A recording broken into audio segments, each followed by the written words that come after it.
Olá, seja muito bem-vindo ao nosso programa. O Em Pauta hoje traz um assunto muito interessante e também muito importante. A gente vai falar sobre os cuidados que devem ser observados e tomados, especialmente com as crianças com síndrome de Down, agora durante o período da pandemia de Covid-19.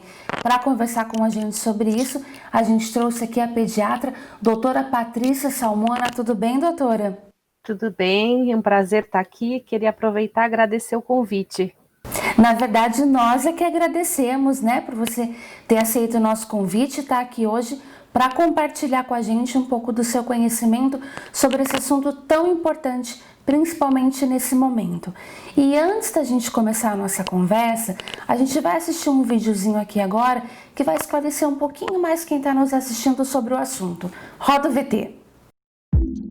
A propagação do coronavírus e a orientação para que todos usem proteção ao sair de casa é uma preocupação geral.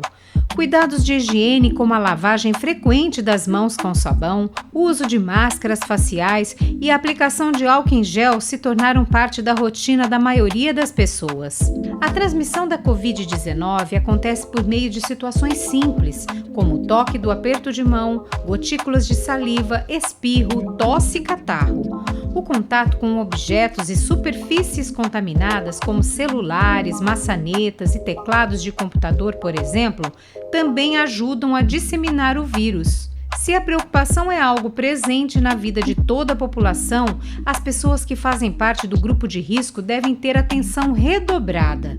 Este é o caso das crianças portadoras da síndrome de Down, tendo em vista que parte delas apresenta doenças cardiológicas associadas à síndrome e que a imunidade pode sofrer quedas por conta de algumas características específicas, o isolamento social e as orientações de prevenção devem ser sempre seguidas.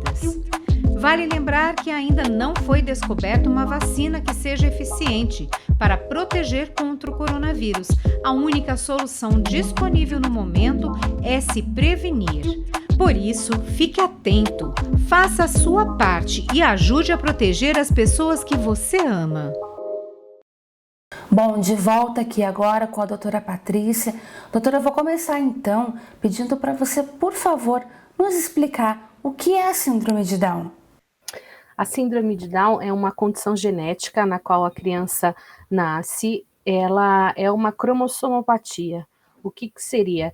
A gente deveria ter, a maioria das pessoas tem 2 cópias do cromossomo 21, e as pessoas com síndrome de Down, elas têm 3 cópias do cromossomo 21, por isso que a outra nomenclatura para a síndrome de Down é trissomia, tri de 3, somia de cópias do cromossomo 21. E esse conteúdo, esse material genético a mais, é que determina aquelas características específicas que a gente vê nessas crianças e que fazem ela de um grupo com determinadas características peculiares a essas crianças com síndrome de Down. E doutora, existem condições que podem levar ou que podem favorecer a uma pessoa ter síndrome de Down? Por exemplo, genética, hereditariedade ou alguma condição da mãe, do pai, da gestação? Sim, olha, a gente tem algumas distinções citogenéticas da síndrome de Down. E aí, dependendo da situação, a gente sabe que a idade materna avançada é um dos fatores que facilitam o acontecimento da síndrome de Down. E a gente também sabe que existem algumas pessoas que têm alguma translocação equilibrada, que é uma outra situação um pouquinho mais específica, mas também é uma predisposição genética de determinadas pessoas para ter uma criança com síndrome de Down. Mas parece que existem muitos outros fatores que ainda estão sendo investigados e estudados, e a gente ainda não tem todas as respostas que nós gostaríamos de ter para saber todos os fatores que facilitam um casal a vir a ter uma criança com síndrome de Down. E tem alguma coisa a ver com a genética? Vamos supor, se o pai ou a mãe tem um caso na família, ou até se o pai e a mãe vierem a ter um filho com síndrome de Down, isso poderia acontecer com o segundo? Aumenta a probabilidade? aumenta, mas só nos casos de translocações. Na imensa maioria dos casos, mais de 96% dos casos onde a gente tem uma trissomia regular, isso não acontece. A senhora comentou aqui um pouco sobre a questão da idade materna, né? Hoje em dia, a maioria das mulheres tem. A cultura mudou um pouco e as mulheres têm deixado a maternidade para um momento que elas já estão um pouco mais estabilizadas, né? Existe uma média de faixa etária onde essa questão já deve ser um pouco mais observada e por quê? Olha, acima dos 35 anos, a gente já sabe que não só para síndrome de Down, mas para algumas cromossomopatias, algumas condições genéticas, a gente sabe que o risco aumenta, porque nós mulheres já nascemos com os nossos óvulos, então eles vão envelhecendo conforme a nossa maturidade vai vindo. Então, quanto mais velha ou mais tardiamente nós optarmos pela maternidade, quer dizer que a condição desses óvulos, eles também vão estar mais velhos, e aí a chance de um acidente genético é muito maior. Então, eu diria que a partir dos 35 anos, a gente já tem que olhar isso com um pouquinho mais de cautela. Doutora, então eu vou te pedir licença, a gente vai fazer uma pausa agora para um pequeno intervalo. Na volta, a gente vai continuar conversando sobre essas questões da síndrome de Down. É daqui a pouco, fica com a gente.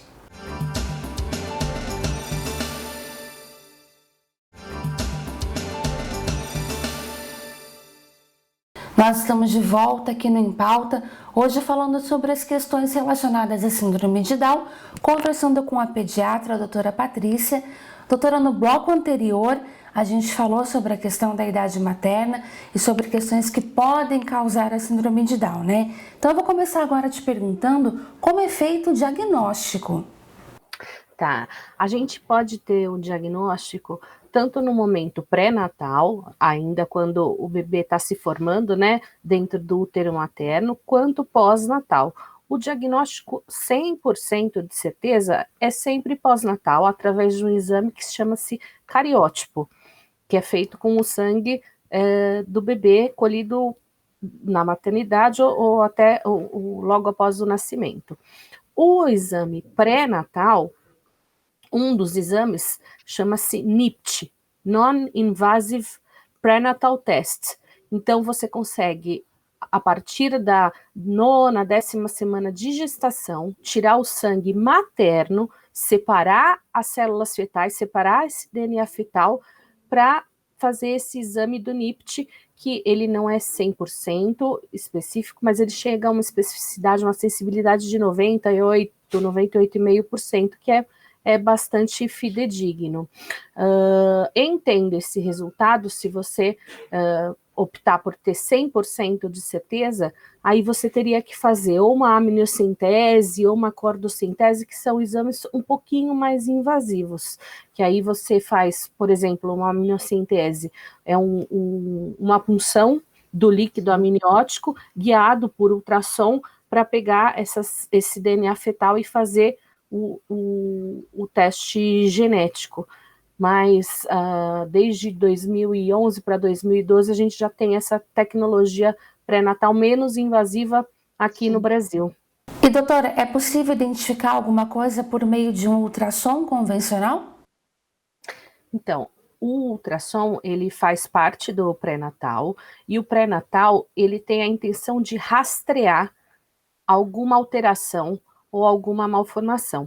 Então, principalmente quando a gente realiza o ultrassom morfológico, tanto do primeiro quanto do segundo trimestre, que são ultrassons mais detalhados, que a gente faz uma série de medidas e tem uma série de parâmetros, tendo alguma alteração, aí você tem que aprofundar. Só ele não, teoricamente, ele não tem a finalidade de fechar diagnóstico, ele não vai fechar o diagnóstico, ele vai te guiar para você aprofundar essa investigação e aí sim optar por qual exame para te ajudar a fechar um diagnóstico, uma suspeita diagnóstica. Perfeito. E quais são as principais características de uma criança com síndrome de Down? Não somente as físicas, né, mas principalmente da questão de formação fisiológica.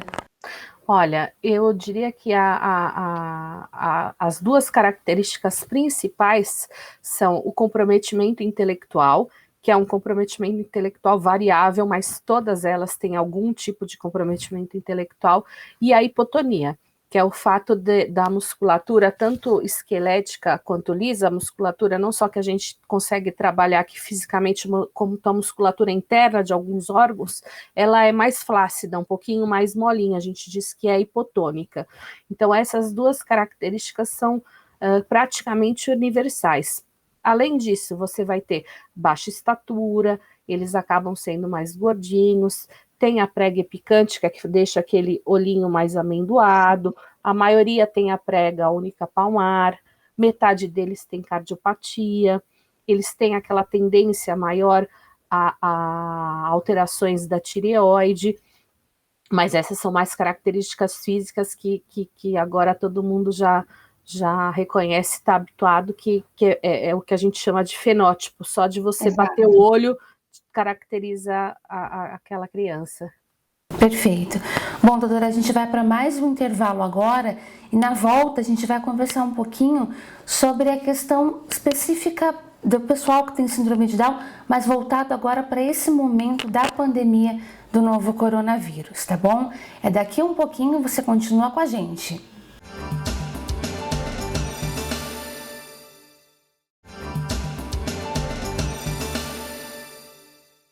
Seja bem-vindo de volta ao Em Pauta. Para você que chegou agora, eu sou a Fernanda Garcia. Hoje a gente está falando sobre a questão da síndrome de Down, conversando com a pediatra, a doutora Patrícia Salmona. Doutora, a gente falou um pouquinho sobre as características, sobre o diagnóstico também, né? Então, eu queria te perguntar, nesse momento que a gente está vivendo aí de pandemia desse novo coronavírus, a criança que tem a síndrome de Down são consideradas pessoas no grupo de risco? Então, eles são considerados sim grupo de risco, porque a gente sabe que eles têm uma propensão maior a problemas pulmonares e que metade deles tem cardiopatia. Mas eu acho que vale ressaltar que qualquer criança menor de 1 ano de idade também se enquadra no grupo de risco. Além disso, todas as crianças com comprometimento intelectual também são grupo de risco.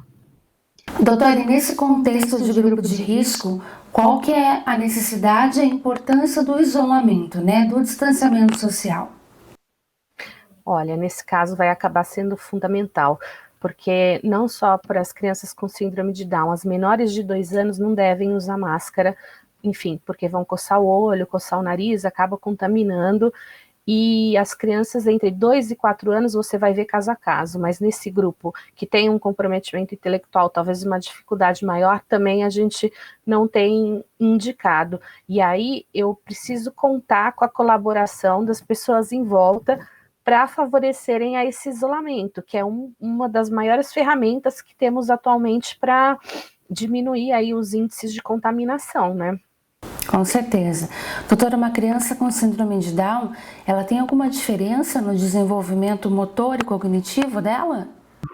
Olha, ela tem um atraso, não é um atraso muito substancial, mas ela tem um atraso, com certeza, se você for compará-la às crianças comuns, eles têm os ritmos deles, e aí a gente consegue diminuir essa diferença e fazer com que eles acompanhem as outras crianças, brinquem junto, estudem nas mesmas escolas regulares, fazendo a estimulação precoce, através da fisioterapia, fonoterapia e terapia ocupacional. A gente investindo em terapia, em estimulação precoce, a gente consegue tirar bastante essa diferença. Bom, então, para encerrar o nosso bate-papo, eu queria te perguntar se durante esse período da pandemia do coronavírus, quais são as orientações e precauções que a gente deve ter, especialmente com as crianças com síndrome de Down? Como que tem que ser o procedimento?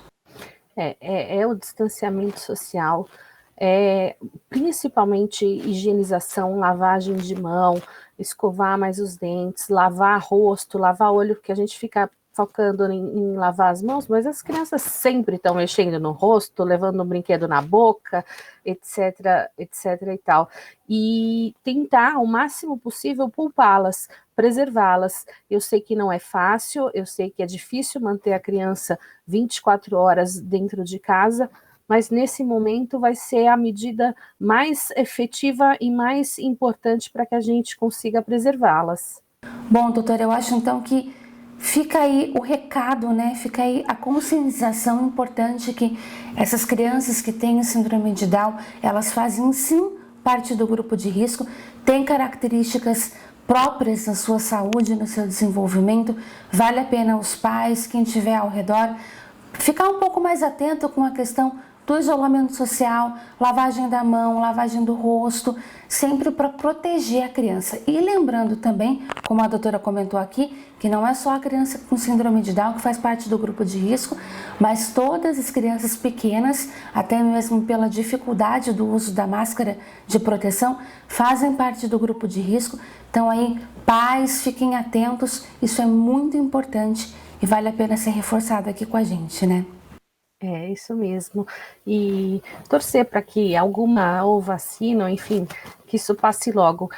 Está sendo difícil para todos nós, mas eu imagino que para as crianças também está sendo puxado. Então, os pais realmente precisam olhar com carinho aí para essas nossas crianças. Com certeza. Bom, doutora, eu te agradeço então por ter participado aqui com a gente, ter esclarecido um pouco mais sobre esse assunto. Foi um grande prazer te receber aqui no nosso programa. O prazer foi meu, obrigada pela oportunidade. Bom, espero que você tenha aproveitado, tenha ouvido aí os conselhos da nossa médica, nossa especialista de hoje, e fique atento aí, porque logo essa situação vai passar. Todo mundo quer e deseja sair bem de tudo isso, né? O Em Pauta de hoje fica por aqui. Você continua acompanhando a programação da TV Câmara e a gente se encontra na próxima edição. Até lá!